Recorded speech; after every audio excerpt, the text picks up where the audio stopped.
this is something that we've been wanting to do for quite some time, talking therapy with you, our lead therapist, Miss Shannon Quinn. And I just really want to just dive right in so that we can finish our discussion about anxiety, because so many times I see people walking around, i.e., myself, and we look good on the external, but deep inside, we're struggling with anxiety and fears and things like that. So I just wanted to circle back and see if you can really unpack, some effective ways on how to deal with that, because I do struggle, even though that on the surface I may be looking peachy, but you always seem to know when I'm not doing well. Yes, the body does have a way of displaying that. If you're open to seeing that with people, our body carries our anxiety and it impacts it in negative ways. Anxiety can bring on stomach aches, headaches, muscle fatigue, fatigue itself, lack of concentration. Anxiety can really impact the body in a lot of ways. So if you're noticing those kinds of things and you're a very healthy person as you are, you work out, you're very into, you know, your health lifestyle, and you're noticing these things are not going away, maybe a deeper look at, okay, so maybe my anxiety is out of check. It's out of control. One of the first things that I work with when I'm in session is, what are those things that you're saying to yourself? What lies are you telling yourself that you're trying to meet some expectation that you've set for yourself that aren't attainable? They're not based in reality, because we have an ideal version of ourselves that's in our head, and then we have what's reality. And a lot of times, well, every time, they don't match. The reason being is because we want to be this person that has been created within our mind through our life experiences. That is our ideal version of ourselves. And our goal is to be as close to that, if not that exact person. Yeah, Shannon, and that's interesting you say that. And I wanted to ask you, is it a learned behavior? Like, I sometimes sit back, and I think I shared with you about Jasmine the first time that she had come to me and she was experiencing anxiety. And I literally like told her mom, I'm like, there's nothing wrong with her, but the more that I've been around you guys and the more that I've learned, I'm just wondering, where did that manifest and where did that start? Like, are you born with it? Is it something that is just from life experiences? Because like I shared with you in the past, I felt horrible after that because she really was dealing with anxiety. Yeah. We all have anxiety. It is a natural state. And even in the new movie, Inside Out 2, anxiety is something that comes about as a more complex emotion as we are going through puberty. We get more complex uh, feelings. Like, they showed anxiety and I think embarrassment. And I think the other one was jealousy. Those are more complex. Just as the simple ones try to help the more complex feelings, like they're all intertwined. So even if you're afraid or angry, there's feelings underneath those ones. So when you're talking about anxiety and we're talking about those fears and those insecurities, we have to look back at, okay, so what was the upbringing? Part of that is that. But we all have anxiety, but it's how we handle it, how it's acknowledged, and how we are taught that feeling our emotions and working through them and deciding to regulate ourselves with our responses, that's a healthy coping strategy. Not everybody's afforded that as part of their upbringing. A lot of times we look to the parents that are modeling, we don't express our feelings, we hold on to those, it's not okay to be angry, and then we just stuff them down. So that stuff has to go somewhere. And that's where that mind-body connection, the body actually physically is expressing this anxiety, this frustration, this anger, and it starts to have symptoms. The headaches, the IBS. A lot of times anxiety can roll into IBS unchecked. So definitely acknowledging what you're seeing as a child is growing. Are they able to express how they're feeling to you? That can make somebody anxious, right? Oh no, I did something. But here's the thing. Life is a natural process of understanding who we are and how we fit in. When children go through puberty, there's a huge, vast amount of learning curve there. They're trying to figure out who they are, how to handle new situations, new relationships, how to make friends, how to see themselves as a positive, healthy person. But a lot of times that ideal version is so huge and so hard to even come close to. That's where those negative self-talk thoughts come in. I'm not good enough. They're going to judge me. And a lot of times those are cognitive distortions that we all do, where we catastrophize or we compare ourselves to others. Where comparing yourself to someone is never going to be a win situation, because we are individuals. We are not carbon copies of each other. So when we do those things, we are actually adding into our anxiety and making it more stronger and harder to reduce, because we're believing those things that are really lies that we're telling ourselves. That's so good, Shannon. You said so many good nuggets to unpack, but I'm going to give you a chance, Jazz, to just talk about, like, because one of the things you talked about was self-regulating. And, obviously this thing we call life, there's going to be ups and downs, and we're going to have some highs and some lows, right? All right. So how are you managing your anxiety? Because that is what's so cool now, is that we get a platform to not only understand that what you was experiencing was real, but I don't think I kind of dismissed it, and I don't think I've ever circled back to find out how you are self-regulating. So I love that you talk about that. I don't know if mine are always the most healthy, but I just recently started going to my own therapist. So I got diagnosed again, and it's generalized anxiety disorder. Yesterday I went to the gym and I killed myself for an hour and a half on the Stairmaster. So, like, I do certain things, and it's not like, to me, it calms me down. Like, I realize, and I think through, becoming and evolving as a human, like, I've started to form, different coping mechanisms, but a lot of them, have transpired into, like, working out. So I think when I was playing college volleyball, I was like, oh my gosh, this is a chore. I don't want to do this. I'm stressed all the time. I have anxiety. And, back then, my anxiety was, healed by going to parties and drinking and having fun and doing my own thing, but that just masks it. It doesn't really solve the issue over time. So now that I'm older, I've started to realize that if I'm at the gym and I kill myself for an hour and a half or 2 hours on the Stairmaster, that more or less, calms me down and helps me manage the anxiety. So I really just think working out, being present. I'm about to have a vacation. I leave tomorrow. I'm so excited. Shannon said, I don't know if Jazzy's ready to have this therapy talk because she's already in Hawaii. I'm already checked out.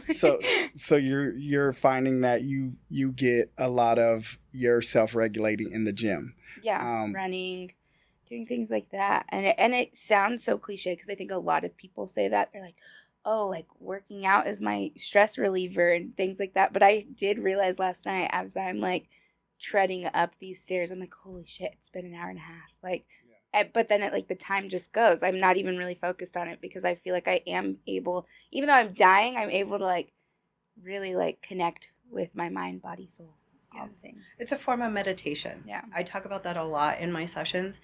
Meditation can be many different things. It depends on that individual. What may work for one may not work for another. So I start out with a structured sense of, let's do something together, and I co-regulate with them, and we'll do like a guided meditation. We'll do a tapping session, an EFT tapping session, so that their body can find what it feels like to feel more regulated. That's really hard. If your body doesn't know what it feels like, it's going to feel very odd at first because it's uncomfortable, and you don't know how to get there. So we're starting to build those neural pathways so that your body can get back to that sense of regulation. And then what we do is we figure out through music therapy or synotherapy what it is that calms you. What do you like to do? And a lot of times people have been struggling and surviving in a survival mode that they haven't really identified who they are and what makes them tick. What do they like to do? Some people like to paint, some people like to journal, sometimes people like to listen to music. And so we structure that in a way that it relieves them. And we normalize that we do the things that make us feel good. It's what refills your cup. You have to take time to do that. And so that's, let me brings up another point I want to make real quick. So when we tell ourselves we have to, it makes it a chore, just like Jasmine said. But so I try to change vocabulary as well, because it's very important how we talk to ourselves. The have to versus the want to. Do you want to regulate yourself? Because you don't have to. You can still sit here and suffer. That's a choice.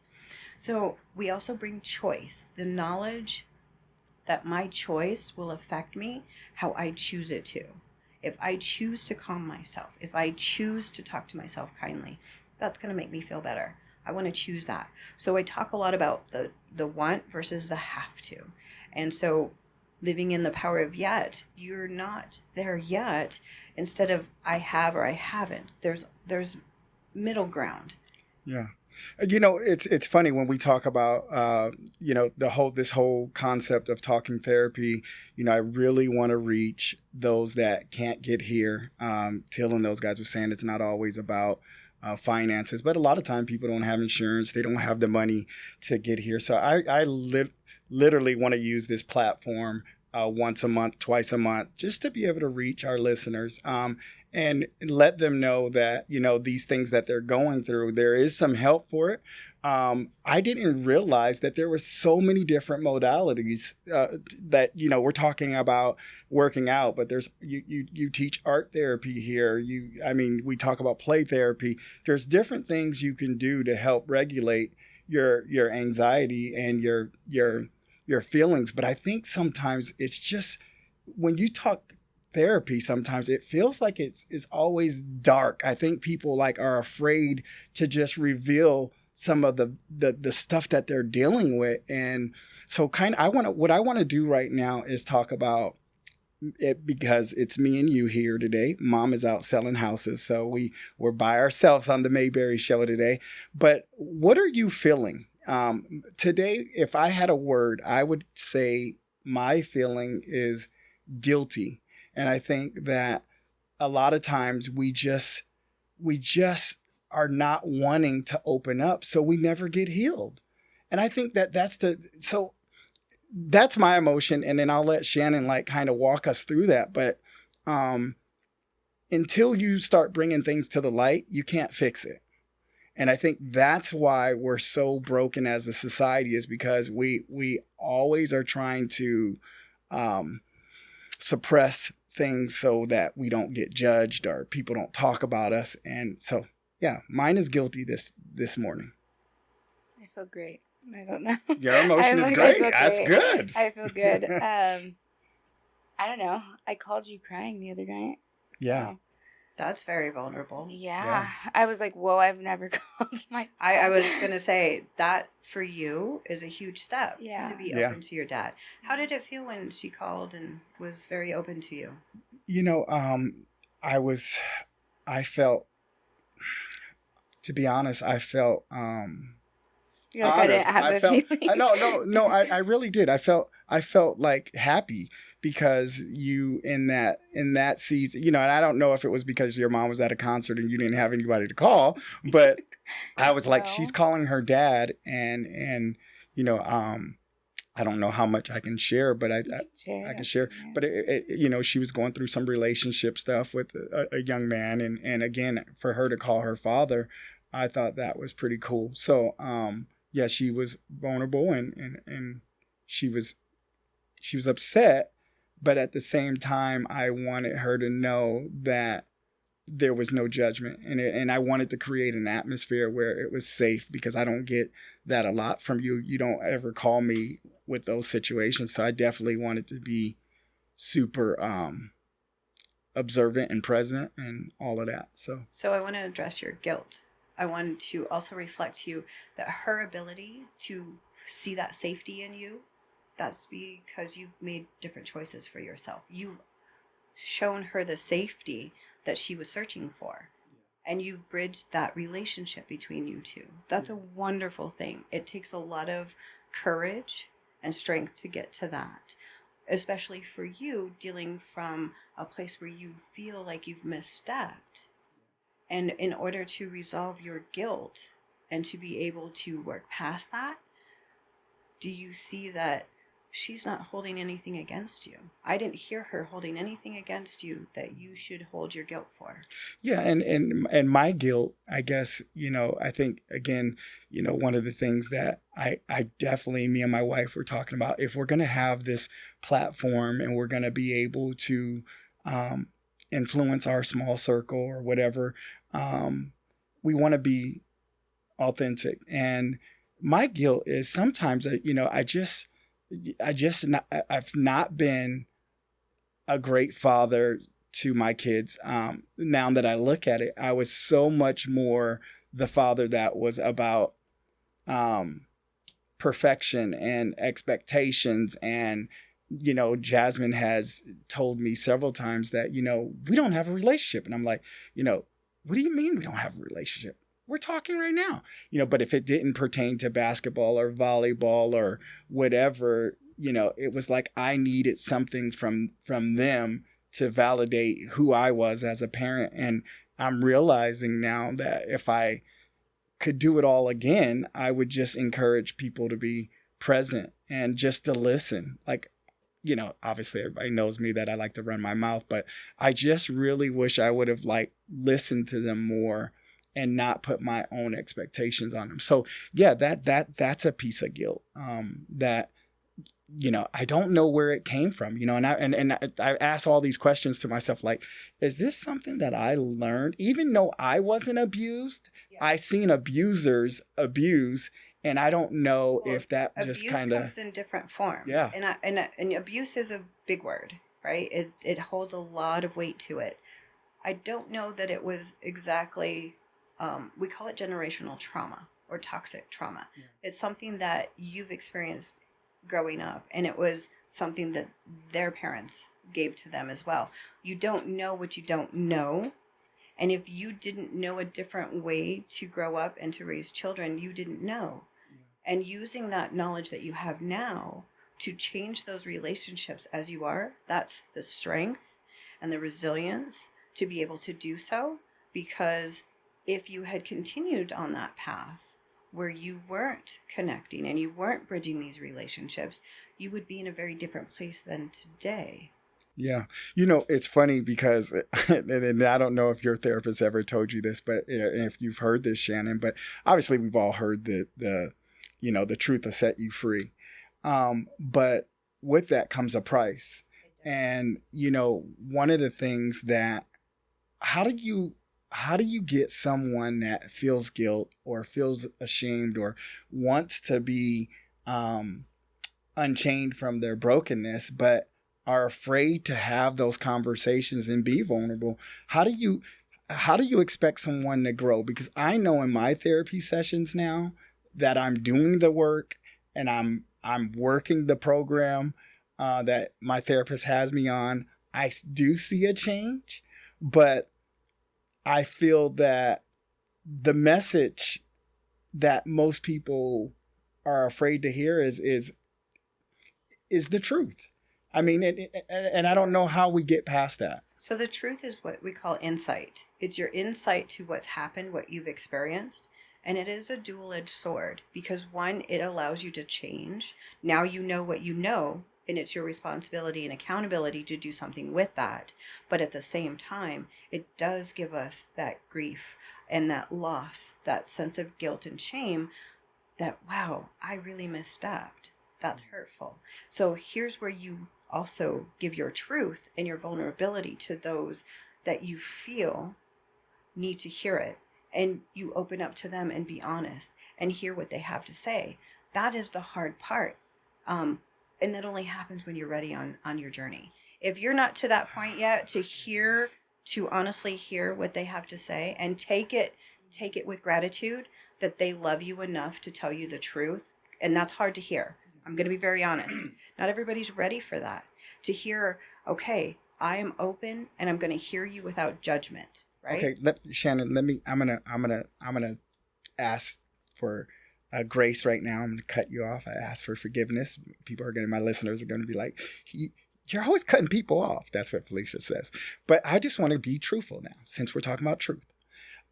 One of my biggest guilts is that I didn't spend enough time with my mom before she passed on. And I just thought she was going to be here forever. And I was always, trying to be making money or doing things that didn't mean anything besides being intentional and present. And my mom's, the death of her anniversary was on the 5th, which was yesterday, I believe, Monday. And yeah, and I'm just like, I know, you hear people say, oh, she sees you're doing the good work and she's proud of you and she loves you and she knew you loved her. But I'm like, shut the hell up. That doesn't fix me. It doesn't. That doesn't fix me. No. I was not a good son. And that right there. That's your grief. Yeah. This is different. This is grief. We're talking. Not gonna make me cry right now, but we're talking grief and loss, Glenn.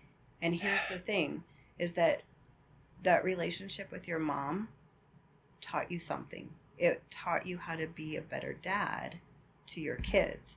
That's what that gave you. When we experiencing something like grief and loss, the important thing to do is to look for what you learned from that to be a better person. That's the hard part. Yes, I hear that you regret not spending time with your mom to be present and to be open to her, but you weren't in a space to do that. Hindsight's so amazing because you can see all the things now, right? You've gained insight that you wanted that at that time. So allowing yourself to absorb the lesson that your mom gave you in that relationship is that time is precious. And the more we don't have authentic relationships with the people we love and love them safely, we miss out. Yeah. Don't look at me like that. You're going to make me cry. It's okay to cry. I know. You're crying or laughing. I know it is. So that's. Well, did you hear my response? I just said, "Don't cry." That's what we were taught when we were little. Don't cry. Don't cry. Cut that out. Don't cry. Yeah. No, yeah. You cry. You got cry. tissues. We got tissues. Yeah, that's one of my biggest regrets, and so I feel guilty. And what has happened is, I sometimes get jealous that my wife, and this is just the weirdest thing, it's like I get jealous at my wife has this amazing relationship with her mom and dad, and I want her to have that, but I get jealous and I'm like, how jacked up am I to be able to see, I encourage that. I want that. That's why I kind of sometimes want to overcompensate and make sure that she doesn't miss out on the things that I've missed out on. So I'm like, hey, I don't need to go to lunch with you and your mom and dad. Like, you go to lunch with you and your mom and dad. Okay. 2 things here. Glenn, you're human. Jealousy is a natural reaction to someone having something that you feel you didn't get. Absolutely. We always want what we don't have. Thank you. Absolutely. And it's okay to be feeling that. And telling yourself it's not, that's suppressing, right? So what are you going to do about that? She has a good relationship with her parents. Why can't you have a good relationship with her parents? Yeah, I think I do. I just feel, it's weird. And I think that's part of me still being broken and not fully healed. And that's, and I'm still on my journey to being healed. That's a negative distortion. It's a cognitive distortion that you're telling yourself that you're not worth having that relationship with them. But you are. And that's your healing, is creating relationships that help you feel like a full person, a whole person. So it taking your jealousy and identifying that there's something there that you're missing. What is it that you're missing? You're missing a parental relationship they care about you like they care about their daughter. Maybe not the same, but there's a relationship that you can foster that's your relationship with them. That's open to you if you have the want to foster that relationship. So, what are some of your thoughts? And I don't know, Jazz, if you want to chime in on this. If you know, to manage, if you're struggling with regulating these emotions, what is your thoughts on medication? If there's different modalities, we've tried everything. Are you a proponent of medication or you're not? I mean, what do you think for the listener that is like, man, Shannon, I've tried all those things. I've tried to build relationships. I've tried to go to the gym. I've tried art therapy. None of this is working, and I still am feeling dark. I'm still feeling empty. What do we tell those folks? Because I'm sure there's those listeners out there too. Sure. Got a couple things. So, if something didn't work at the time, it wasn't your time for that to work. And secondly, with medication, that's a very long conversation, but I will say this, I'm on the side of science. If the brain doesn't have the chemicals it needs to function at its optimal level, you gotta do what you gotta do. And that's a choice, right? So if you see that it fits you, you do what's comfortable for you. But if you know that it can help, or it can fill in those chemicals until your body can regulate on its own and has a better chance of doing that and learns how to do that, those are very serious conversations you have with your prescriber. And then lastly, the only way that you fail is if you give up and you don't keep trying. Yeah, that's good.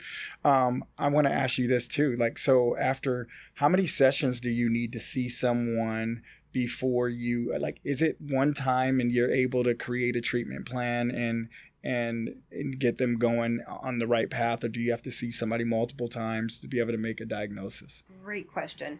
So rapport is very important with that. I work with patients and clients to create what it is that they want to get out of therapy, where are we going, and how we get there.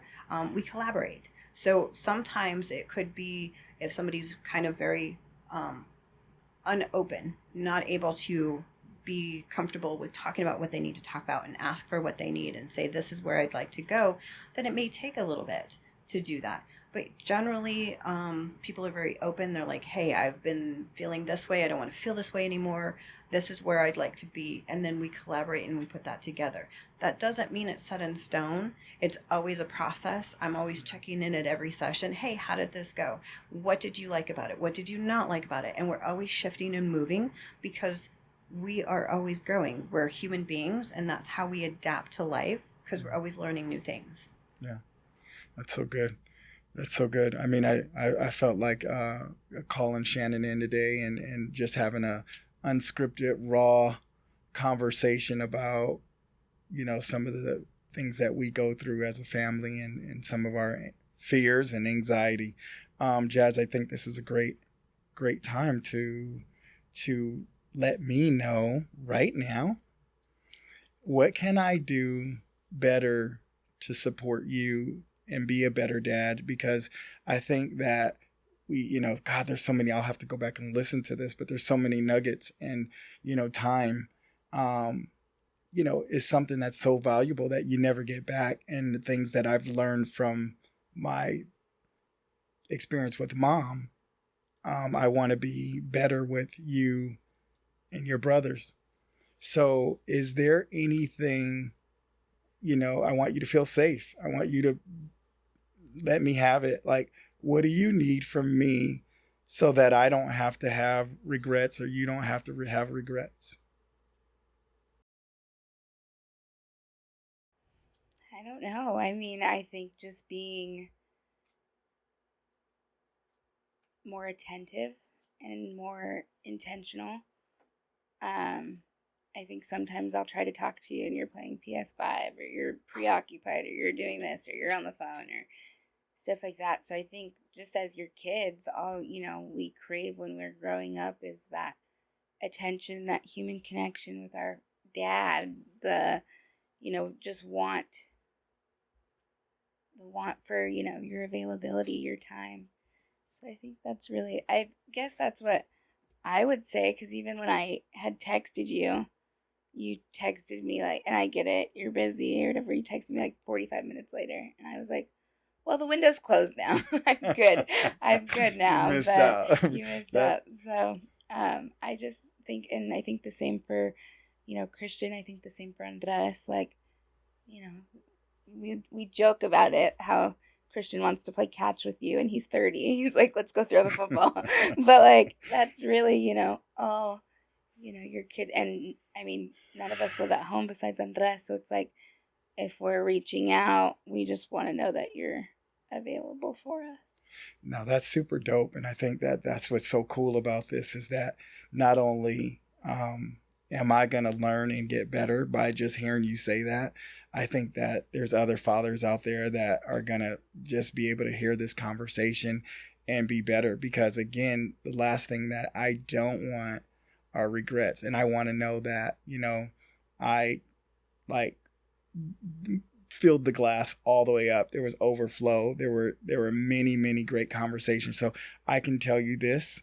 I'm gonna promise you this. I'm gonna make this promise to you that no matter what I'm doing, I'm always going to make myself available. Does that mean that I'm going to be able to get to you right there at the time you need me? Maybe it's going to be 10 minutes or whatever, but I will at least communicate that to you. I will not make NCAA football 2025 more important than you, even though the game just got dropped and it hadn't come out for 10 years. But no, you are definitely the apple of my eye. And I appreciate you talking therapy with me. And I hope that we can continue to have these conversations. I hope that they're not just topical. I hope that we can get like really deep. And I know it's scary. I know it's scary sometimes to be vulnerable and to be able to talk about some of the stuff that you've seen growing up in the Mayberry household. But remember that this platform is not about likes and clicks. It's about making sure that we are putting ourselves out there so others can, learn from our mistakes and be better. And we have our professional counselor here to make sure, our therapist, to make sure that we don't get off track. And she can always wrap it up. So Shannon, as always, we just want to give our listeners a last word, a nugget from all the folks on the panel. What about you, Jazz? I'm so excited for Hawaii tomorrow. I don't have a word. I don't really have much. You've checked out. Gratitude. That's awesome. And I'll say this, and I'll let you in this. But again, I'm hoping that this platform will be a blessing to the broken, to the folks that need it, and we will be checking in monthly. Talking therapy. You want to end us out? Absolutely. So communication, the way that you guys are communicating, that is so key to building a healthy and strong relationship. I love how you're communicating. And remember, fill your cup, whatever that looks like. Exercising, playing your game, listening to music, talking to a friend, reaching out. Fill your cup, because everybody pours from that cup daily to others and into all the things that we do. You are worthwhile, and you are loved, and you are so worth filling your cup every day. Well, dope. Until we meet again, be blessed.